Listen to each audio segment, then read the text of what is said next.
You've just accidentally replied all to a company-wide email with a spicy meme featuring your CEO's face on a dancing toddler. Your stomach drops. You're already drafting your LinkedIn open to work post, braced for a stern meeting with HR. But let's adjust your perspective. If you lived in a different century, your performance review wouldn't involve a PIP or a severance package. It would involve a very different kind of package, one involving a leather sack, a confused monkey, and a very long drop into the Tiber River. Historically, when you messed up, society didn't want your apology. They wanted your agony, your public humiliation, or quite literally, your skin.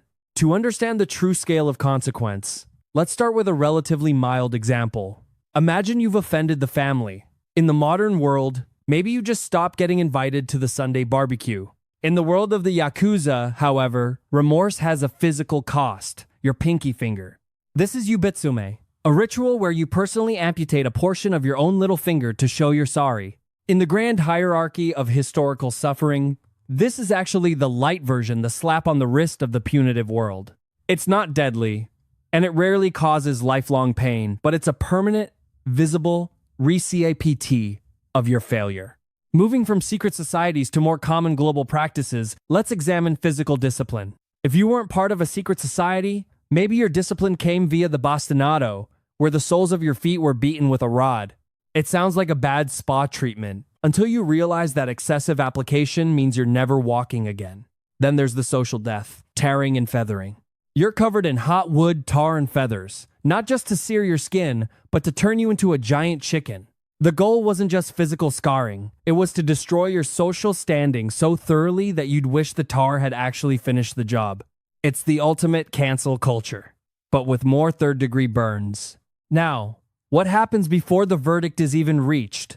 Now, let's say you're not being punished for a crime yet, they just think you did it. You're in the information extraction phase. Think of this as the most aggressive deposition you've ever sat through. If you're lucky, they'll start with the castor oil method. They force feed you massive quantities of the stuff to induce uncontrollable diarrhea, then lock you in a poop barrel. You stay there until you confess or risk drowning in your own bodily fluids. It's a biological ultimatum. Give up the names of your co-conspirators or become a permanent fixture of the plumbing. Of course, interrogators didn't always rely on biology. If you're stubborn, they bring out the hardware. You've heard of the rack, a wooden frame designed to stretch you in opposite directions until your ligaments tear and your limbs pop out of their sockets like a Thanksgiving turkey. But the true innovation was in the smaller details. Take the Heretic's fork. It's a collar with two-pronged forks pointing at your chin and your sternum. You can't lower your head, you can't sleep, and eventually exhaustion forces you to let your head drop, piercing your own neck and jaw. Or the choke pear, a metal tool inserted into an orifice and mechanically expanded until your internal tissues are stretched beyond their physical limits. It's the kind of mechanical engineering that makes a modern dentist's office look like a playground. Let us shift our focus from prolonged interrogations to final judgments. Sometimes, the state just wanted you gone fast. This is the rapid execution tier, where the brutality is actually lower because the duration of pain is minimized. You might be blown from a gun, which is a fancy way of saying you're tied to the mouth of a cannon and fired. Result? Instant death, and your body parts scattered across 2 zip codes. Then there's the elephant's foot, or gungar, where an actual elephant crushes your head on a pedestal. If the elephant is having a good day and hits the mark, it's lights out instantly. Not all exits were designed to be so swift, however. But then you have the Poena Cullei, the Roman specialty for people who killed their parents. You aren't just executed, you are sewn into a leather sack with a dog, a snake, a monkey, and a chicken, then tossed into the water. It's a chaotic, claustrophobic nightmare of drowning and animal attacks. It's the difference between a clean break and a messy divorce. One is over in a second. The other involves a lot of screaming and unnecessary spectators. Now consider the scale of discipline when an entire group falls short. What if it's not just you? What if your whole department failed? In ancient Rome, they didn't fire the manager. They used decimation. Your unit is divided into tens, and you draw lots. If you draw the short straw, your 9 best friends, the guys you've bled with in battle, are forced to stone or club you to death. It didn't matter if you were the hero of the last battle. The math of discipline is cold and blind. And speaking of brutal arithmetic in military history, we see it applied to the vanquished as well. Speaking of blind, Consider Byzantine Emperor Basil II.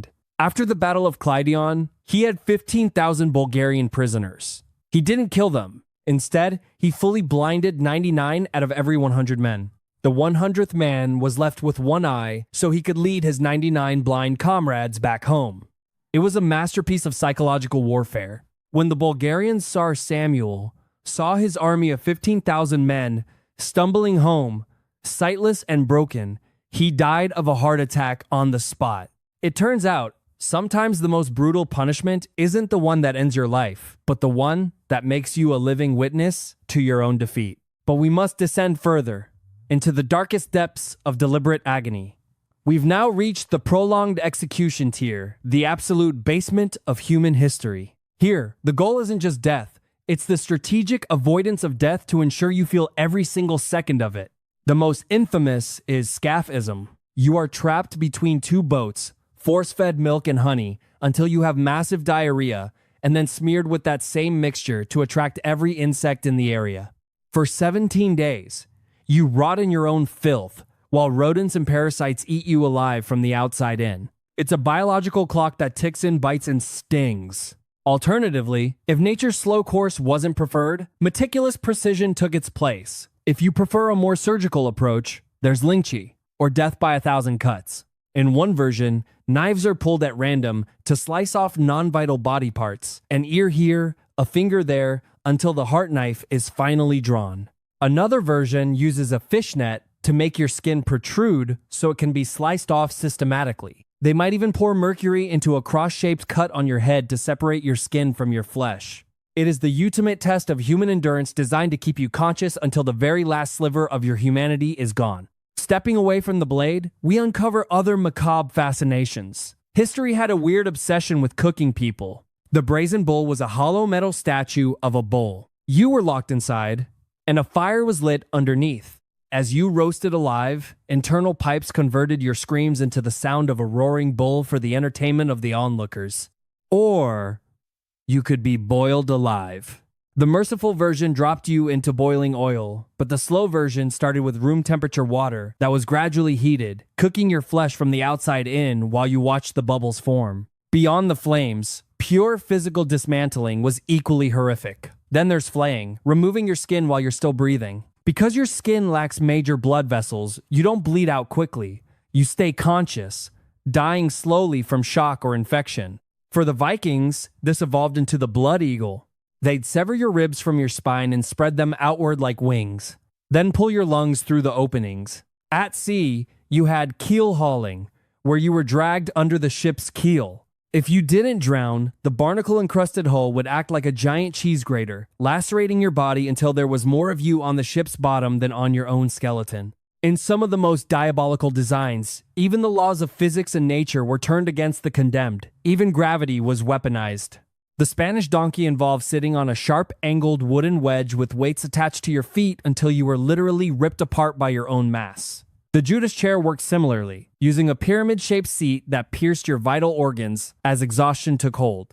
For a more natural death, there was bamboo. A bamboo shoot was inserted into your rectum, and because bamboo grows incredibly fast, the plant would eventually grow through your entire body. Finally, we arrive at the ultimate spectacles of state power. And for the high-status traitors in Britain, there was the grand finale. Hanged, drawn, and quartered. You were dragged to the site, nearly hanged, then emasculated and disemboweled while you were still alive to see it. Only then were you beheaded and divided into 4 parts for public display. It wasn't enough to kill you. They had to disassemble you. Or they'd hang you upside down to keep the blood flowing to your brain while they sawed you in half vertically, starting from the groin just to make sure you were awake for as much of the process as biologically possible. In conclusion, the underlying message of these grim chapters becomes abundantly clear. Historical justice wasn't about rehabilitation. It was about creating a spectacle so horrifying that you'd never even think about stepping out of line. It turns out that human resources used to be a lot more literal about the human part. So, the next time you get a "we need to talk" Slack message, just remember, at least no one is bringing a leather sack and a monkey to the meeting. Would you like me to dive deeper into the specific military punishments of the Roman Empire? or perhaps explore the psychological impact these public executions had on medieval society.